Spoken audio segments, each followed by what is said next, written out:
नमस्कार दोस्तों, मैं रोहन जय पांडे एक बार फिर से आपका स्वागत एवं अभिनंदन करने के लिए यहाँ उपस्थित हुआ हूँ। आज हम लोग जो बात करेंगे वो एक नए टॉपिक के बारे में बात करेंगे। साइंस का लेक्चर नंबर 4। आज हम बात करेंगे फैट के बारे में। फैट से संबंधित कैसे कैसे प्रश्न बन सकते हैं, उन सारे पक्षों पर बात करेंगे। थोड़ा थोड़ा करके आप समझिएगा, बिना टेंशन के, बिना तनाव के। हम लोग देखेंगे कि आखिर फैट क्या है और फैट कैसे बना, कौन कौन से तत्व सहायक रहे हैं, उन सारे मुद्दों को एक साथ लेकर के चला जाएगा। तो आज का जो टॉपिक है वो है क्या? फैट।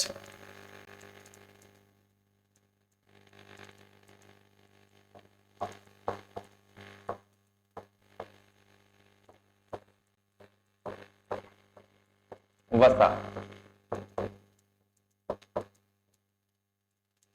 फैट के बारे में यदि आपसे एक प्रश्न पूछा जाए सीधे सीधे कि फैट क्या है, ये कैसे बना, तो सबसे पहला पॉइंट जो हम लोग बात करेंगे, एक एक पॉइंट करके देखेंगे। आइए देखा जाए इसका जो संगठन है।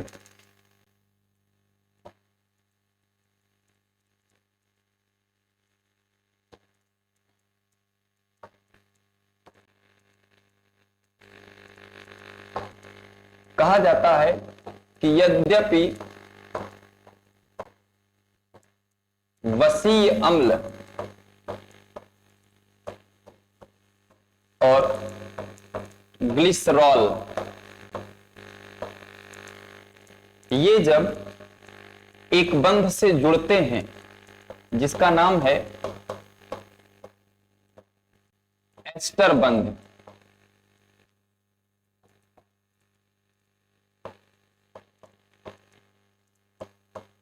तब वसा का निर्माण होता है। क्या बताएंगे आप? यदि आपने बताया कि यदि वसीय अम्ल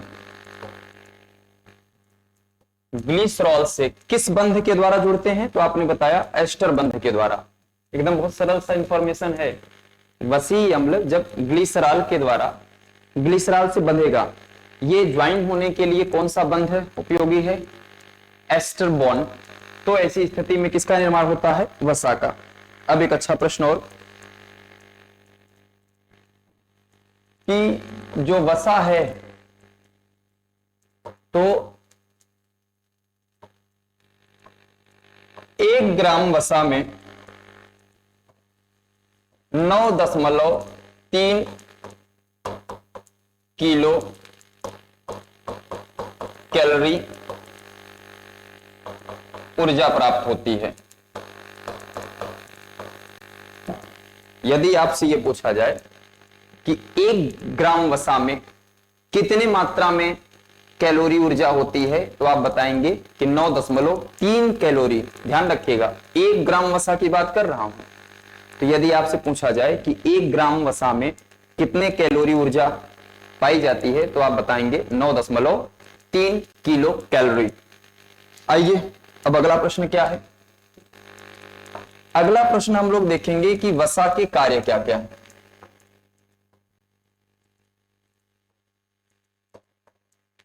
बहुत सारे कार्य को एक साथ ही समझ लेंगे।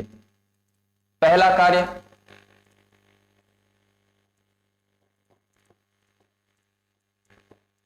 शरीर को ऊर्जा प्रदान करना।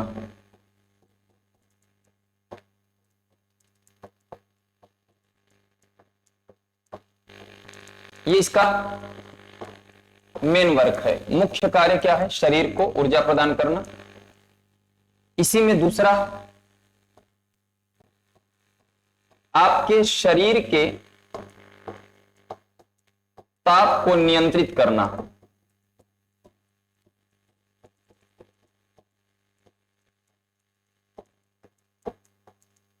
शरीर के ताप को नियंत्रित करना, यह इसका दूसरा काम है। पहला, शरीर को ऊर्जा प्रदान करना, और दूसरा, शरीर के ताप को नियंत्रित करना। और इतना ही नहीं, वसा के द्वारा भोजन को स्वादिष्ट भी बनाया जाता है।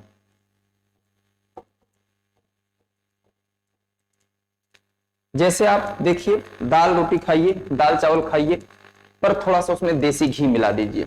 घी भी क्या है, एक प्रकार का फैट है। देसी घी मिला दीजिए, जम करके एकदम भोजन होता है। इसका मतलब यह है कि भोजन को स्वादिष्ट बनाने में भी इसकी महती भूमिका होती है। फिर शरीर में विटामिन का जो संचयन होता है, शरीर में विटामिन का जो संचयन होगा, तो विटामिन्स के संचयन में भी सहायक होता है।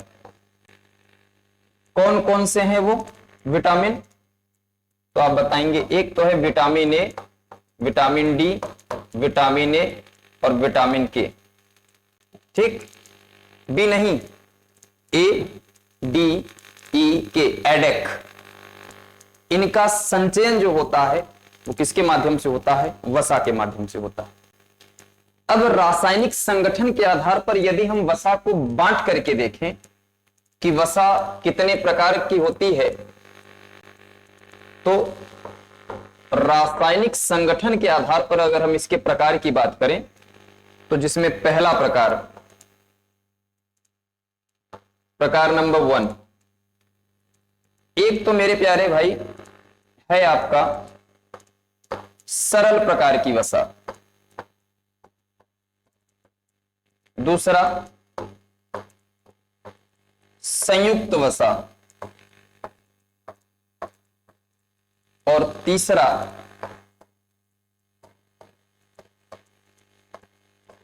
व्युत्पन्न वसा। सरल, संयुक्त, व्युत्पन्न। सरल को आपने कहा सिंपल फैट, संयुक्त कंपाउंड फैट, और व्युत्पन्न को बोलते हैं ड्राइव्ड फैट। ये 3 प्रकार के होते हैं। इसमें भी सरल 2 प्रकार के हैं। एक तो होता है संतृप्त वसा और एक होता है असंतृप्त वसा। इसी को थोड़ा सा देखना है। क्लियर? तो एक बार यहां से रिवीजन कर लेते हैं, फिर इसके रासायनिक संगठन के आधार पर कैसे कैसे प्रश्न पूछे जाते हैं हम उसकी चर्चा करेंगे, और बहुत ही इंटरेस्टिंग लगेगा आपको ये जान करके। महत्वपूर्ण फैट का जो निर्माण हुआ है वो होता क्या है कि वसी अम्ल जब ग्लिसरॉल, वसी अम्ल और ग्लिसरॉल जब एस्टर बंध के द्वारा जुड़ेंगे, तो मुझे लगता है ये बात आप समझ पा रहे होंगे कि वसी अम्ल और ग्लिसरॉल जब एस्टर बंध के द्वारा जुड़ते हैं तो किसका निर्माण करते हैं, वसा का। 1 ग्राम वसा में कितने कैलोरी, तो 9.3 किलो कैलोरी ऊर्जा प्राप्त होती है। फिर वसा का कार्य क्या होता है, आपके शरीर को ऊर्जा प्रदान करना, दूसरा शरीर के ताप को नियंत्रित करना, भोजन को स्वादिष्ट बनाना, विटामिन के संचयन में। अच्छा, एक चीज और यही एक महत्वपूर्ण बात करें कि अगर वसा से एक बेहतरीन प्रश्न आपसे पूछा जाएगा, दोनों में क्या अंतर है पहले वो जान लेते हैं।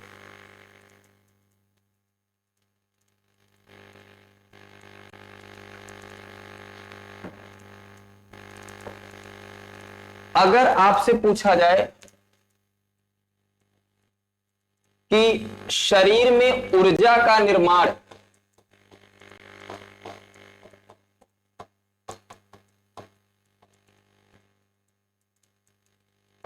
और शरीर को ऊर्जा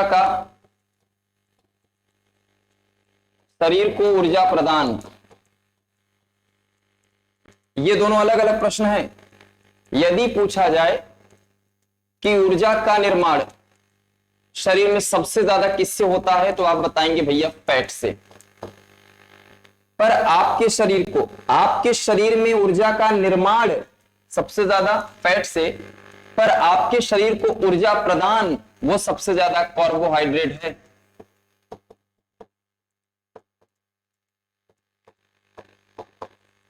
दोनों बात खूब अच्छे से समझ लीजिएगा। थोड़ी सी चूक हुई कि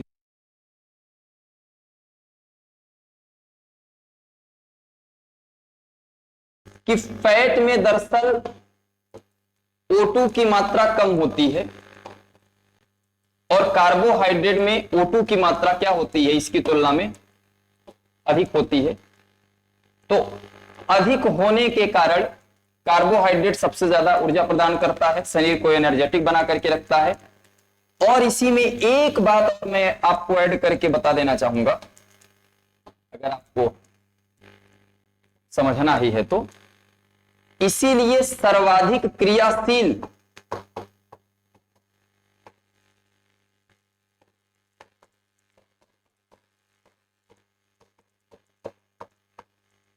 ऊर्जा जो है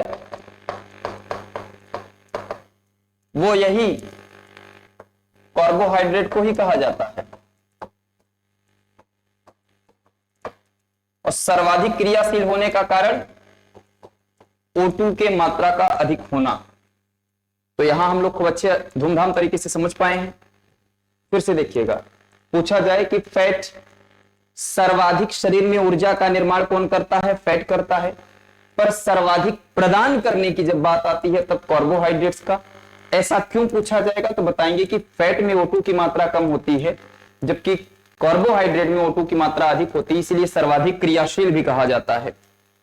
आइए अब हम लोग इसके रासायनिक संगठन के आधार पर इसका बंटवारा करके देखें, ये जो तीन हैं वो क्या हैं। बाकी ये तो समझ ही गए होंगे कौन कितनी मात्रा में कहां मिलती है। अब जो बात करेंगे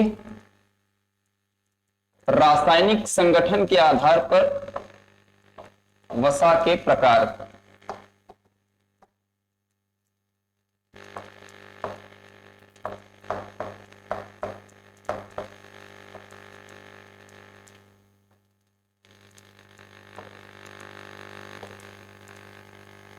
तो कितने प्रकार का मैंने आपको बताया?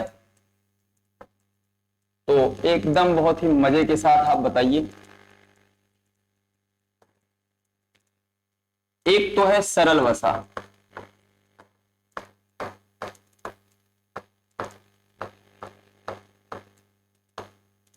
ठीक। दूसरा संयुक्त वसा,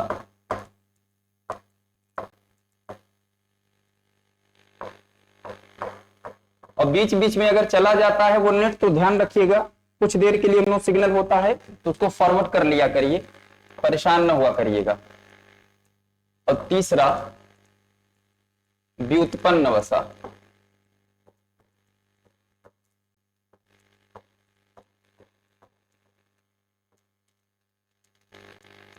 सरल वसा क्या है और इसके बारे में क्या क्या प्रश्न है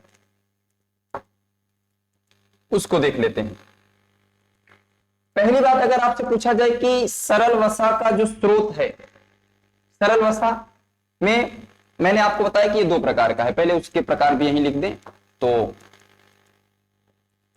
प्रश्न में और गंभीरता आ जाएगी। एक तो मैंने कहा ये संतृप्त होता है, एक असंतृप्त होता है, सैचुरेटेड एंड नॉन सैचुरेटेड। संतृप्त अवस्था से जो प्रश्न बनेगा वो अगर आपसे ये पूछा जाए कि संतृप्त वसा की प्राप्ति हमको कहां से होती है, तो आप बताएंगे कि इसका जो स्रोत है वो जंतु स्रोत है। एक बहुत बेहतरीन बात बताने वाला हूं, इसको आप ध्यान से देखिएगा। पर असंतृप्त वसा का स्रोत क्या होता है? वनस्पति।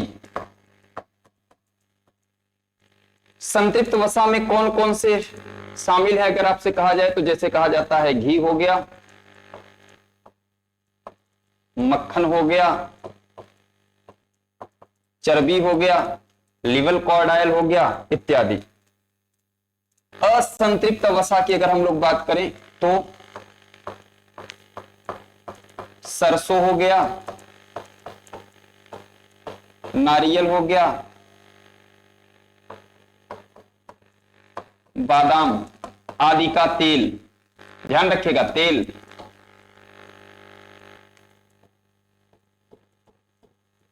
ये सब किस में आते हैं? असंतृप्त वसा में। तो संतृप्त जंतु स्रोत और असंतृप्त वनस्पतिक स्रोत, और दोनों में एक बहुत मैजिक वाली बात बता दूं, आप अभी महसूस करेंगे।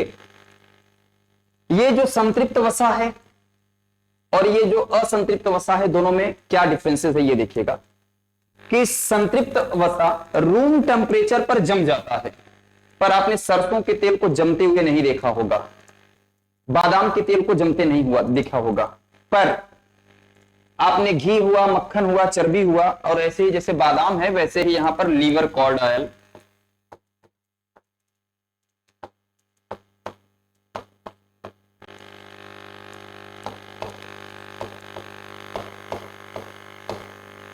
अब यहां दो मैं स्टार बना रहा हूं और उस स्टार को बहुत बारीकी से समझने का प्रयास करिएगा। एक तो मैं लीवर कॉर्ड ऑयल पर स्टार बना रहा हूं, एक बादाम पर। अब इसके बारे में दो बातें बताने जा रहा हूं, बहुत गंभीरता से सुनिएगा। सॉरी, नारियल के विषय में बताना था, बादाम के विषय में नहीं बल्कि नारियल के विषय में। लीवर कॉर्ड ऑयल और नारियल, क्या अंतर है दोनों में? अगर हम लोग लीवर कॉर्ड ऑयल की बात करें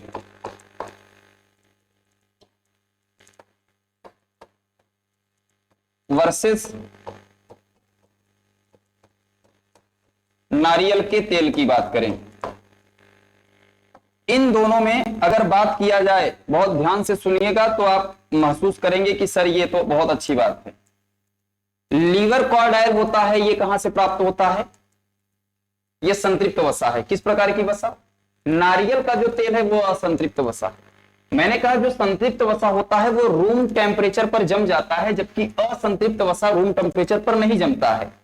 पर लीवर कॉर्ड ऑयल के बारे में कहा जाए कि किस प्रकार की वसा है, तो आप बताएंगे संतृप्त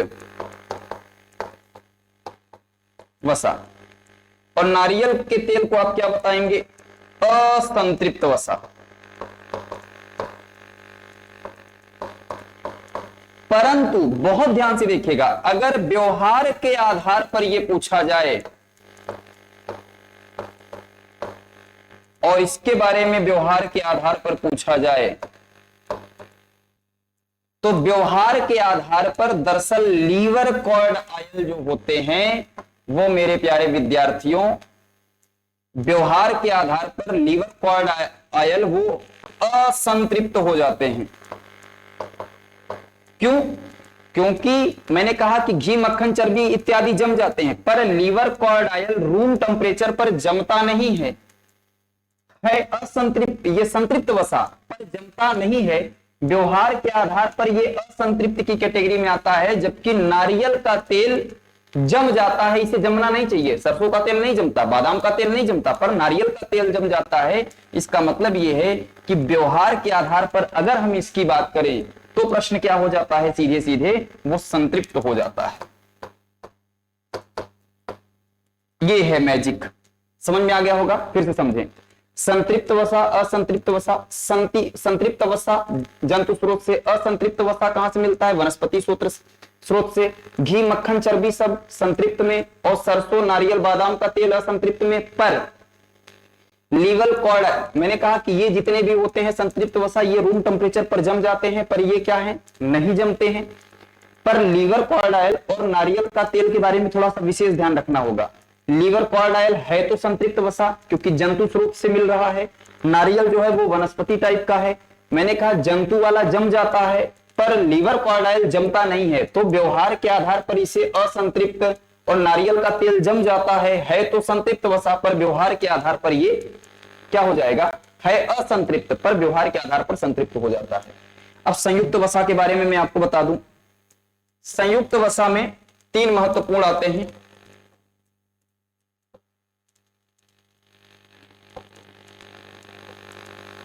जैसे एक तो है फॉस्फोलिपिड,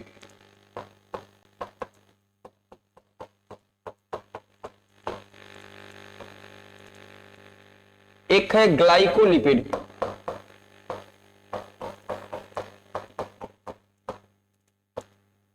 और एक है न्यूक्लिक।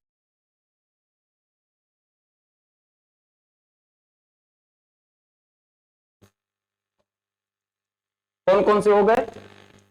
फास्फोलिपिड, ग्लाइकोलिपिड और न्यूक्लियोलिपिड। संयुक्त वसा के बारे में मैंने बताया कि इसका निर्माण दो के योग से होता है। तो दरअसल ये किससे किससे मिलकर के बना है, तो आप बोलेंगे कि सर ये फास्फोरस प्लस वसा, लिपिड एक वसा है, तो फास्फोरस और वसा मिलकर के फास्फोलिपिड का निर्माण करते हैं। और ग्लाइकोलिपिड दरअसल ये ग्लूकोज प्लस वसा से मिलकर के ग्लाइकोलिपिड बना। और न्यूक्लियोलिपिड क्या है, ये बना है न्यूक्लिक अम्ल साथ ही साथ वसा से मिलकर के न्यूक्लियोलिपिड बना है। अब इसका एक और मैजिक बात, ये कहां इसकी उपयोगिता की बात अगर करें, फास्फोलिपिड पाया जाता है दूध में, यही प्रश्न बनेगा। फास्फोलिपिड कहां पाया जाता है, दूध में। पर ग्लाइकोलिपिड कहां पाया जाता है, मांसपेशियों में।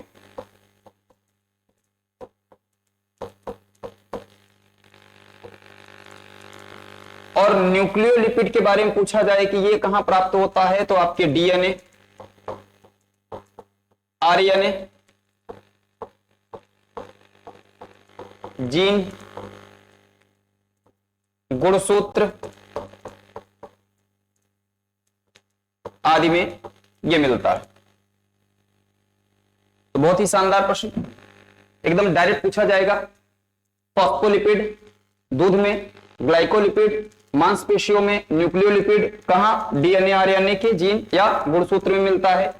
फॉस्फोलिपिड फास्फोरस प्लस वसा से मिलकर के, ग्लाइकोलिपिड ग्लूकोज तथा वसा से मिलकर के, न्यूक्लियोलिपिड न्यूक्लिक अम्ल तथा वसा से मिलकर के क्या है, ये निर्वेद है। अब हम लोग बात करेंगे फाइनल व्युत्पन्न वसा। व्युत्पन्न वसा के बारे में ये कहा जाता है कि जब सरल वसा प्लस संयुक्त वसा, सरल वसा और संयुक्त वसा का जब जल अपघटन हो जाता है, सरल और संयुक्त वसा का जब जल अपघटन हो जाता है, तब व्युत्पन्न वसा का निर्माण होता है। और जल, इसका एक उदाहरण है कोलेस्ट्रॉल।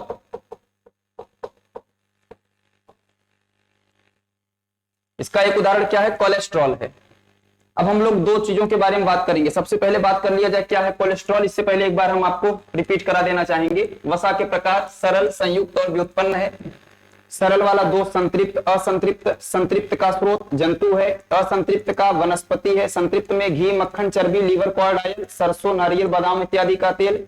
लीवर, कॉर्ड ऑयल और नारियल का तेल दोनों। लीवर, कॉर्ड ऑयल है तो संतृप्त वसा प्लस व्यवहार के आधार पर असंतृप्त है। नारियल का तेल है असंतृप्त वसा पर व्यवहार के आधार पर संतृप्त है। संयुक्त वसा में फास्फोलिपिड, ग्लाइकोलिपिड, न्यूक्लियोलिपिड। फास्फोलिपिड क्या है, फास्फोरस प्लस वसा से मिलकर। ग्लाइकोलिपिड क्या है, ग्लूकोज तथा वसा से मिलकर के। न्यूक्लियोलिपिड ये न्यूक्लिक अम्ल तथा वसा से मिलकर के। फास्फोलिपिड कहां पाया जाता है, दूध में। ग्लाइकोलिपिड कहां पाया जाता है, मांसपेशियों में। न्यूक्लियोलिपिड कहां पाया जाता है, आरएनए, डीएनए, जीन, गुणसूत्र इत्यादि में पाया जाता है। वहीं व्युत्पन्न वसा के बारे में बात करें तो व्युत्पन्न वसा सरल और संयुक्त वसा के मेल से होता है। जब इसका जल अपघटन हो जाता है तो ऐसी स्थिति में कोलेस्ट्रॉल का निर्माण होता है। अब कोलेस्ट्रॉल से क्या क्या प्रश्न बनेंगे, एक तो वो देखा जाएगा और एक तो वनस्पति घी। इन दो तथ्यों के बारे में थोड़ा सा और बात करने। आइए देख लिया जाए पहले कोलेस्ट्रॉल के बारे में।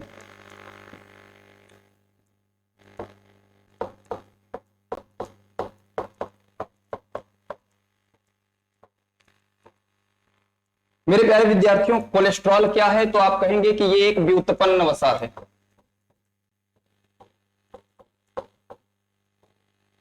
ठीक, व्युत्पन्न वसा।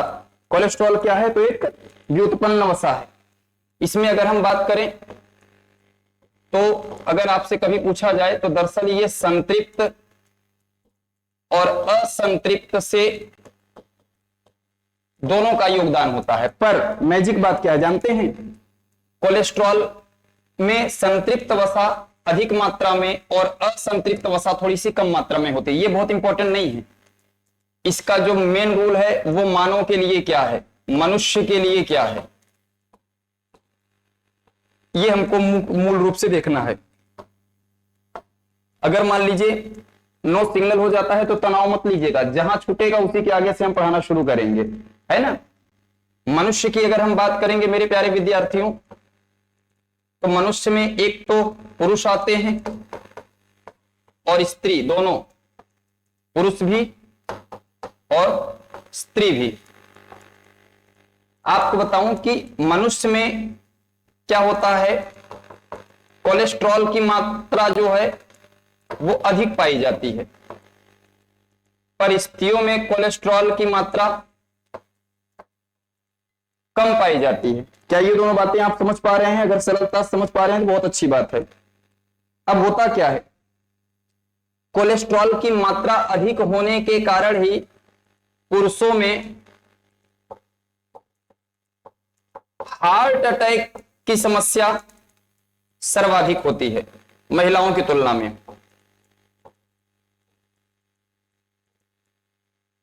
हार्ट अटैक पुरुषों में सर्वाधिक, पर स्त्रियों में हार्ट अटैक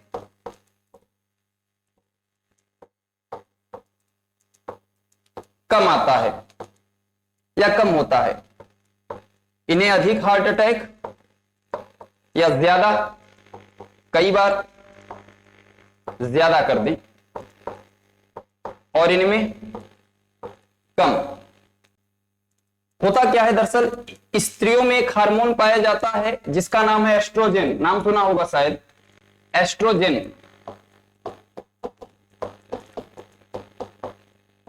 ये दरअसल एस्ट्रोजन नाम का जो हार्मोन होता है, ये करता क्या है कि कोलेस्ट्रॉल, जो स्त्रियों में कोलेस्ट्रॉल होती है,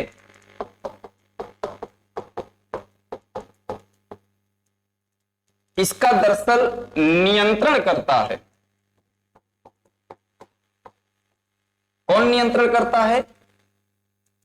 एस्ट्रोजन हार्मोन। इस नियंत्रण के कारण बैलेंस बना रहता है, जिससे हार्ट अटैक की समस्या कम होती है। पर पुरुषों में ये हार्मोन तो पाया नहीं जाता, so that's why heart attack सबसे ज्यादा होता है। और एक और अच्छी बात बता दूं, हार्ट अटैक में होता क्या है ये भी जान लीजिएगा, कि कोलेस्ट्रॉल करता यह है कि जो कैरोनरी होता है उसी को ब्लॉक कर देता है। क्या ब्लॉक किया जाता है? कोलेस्ट्रॉल कैरोनरी को ब्लॉक कर देता है, जम जाता है। इसलिए ब्लड का सर्कुलेशन बहुत अच्छे तरीके से नहीं हो पाता, जिस कारण हार्ट अटैक बढ़ जाता है। ये जो रहा कोलेस्ट्रॉल क्या है, व्युत्पन्न वसा है। संतृप्त की मात्रा कितनी है? अधिक होती है, और संतृप्त की मात्रा कम। मनुष्यों में पुरुष और स्त्री दोनों शामिल हैं। पुरुषों में कोलेस्ट्रॉल की मात्रा अधिक होती, स्त्रियों में कम होती। इसी कम के कारण इन्हें हार्ट अटैक सबसे ज्यादा आता है। कम होने के कारण हार्ट अटैक कम आता है। दरअसल स्त्रियों में क्या, एस्ट्रोजन नामक हार्मोन पाया जाता है जो कोलेस्ट्रॉल को मैनेज करता है, नियंत्रित करता है। हार्ट अटैक ज्यादा मनुष्यों में का क्या मतलब है, कैरोनरी को ब्लॉक कर देता है। अब एक बात और देख ले थोड़ा सा, उसके बाद अपनी बात समाप्त करें। वनस्पति तेल से आखिर वनस्पति घी का निर्माण कैसे किया जाता है, यह भी इसी में सीख लिया जाए, वो देख लेते हैं।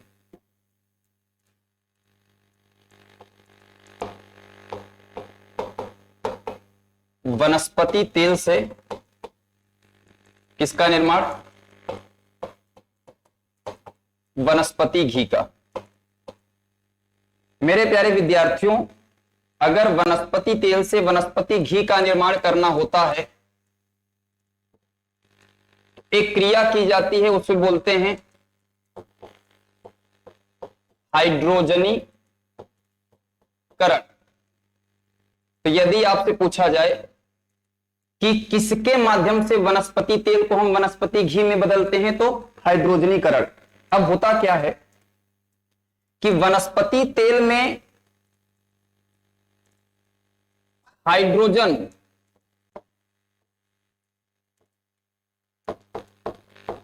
गैस मिलाया जाता है, और इस गैस को मिलाने के लिए एक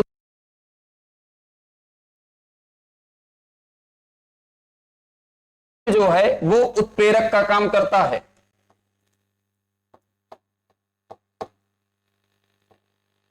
निकिल तत्व किसका काम करता है? उत्प्रेरक का। इसी क्रिया को क्या कहा जाता है? हाइड्रोजनीकरण। तो अगर मान लीजिए वनस्पति घी के निर्माण में किस गैस का प्रयोग करते हैं? तो हाइड्रोजन गैस का। किस उत्प्रेरक का प्रयोग करते हैं? तो निकिल का। और वनस्पति तेल से वनस्पति घी के निर्माण में कौन सी क्रिया संपन्न करती है? हाइड्रोजनीकरण। हाइड्रोजनीकरण किस प्रकार की क्रिया है? अगर तो आप बोलेंगे रिडक्शन, या फिर रिडक्शन का मतलब अपचयन।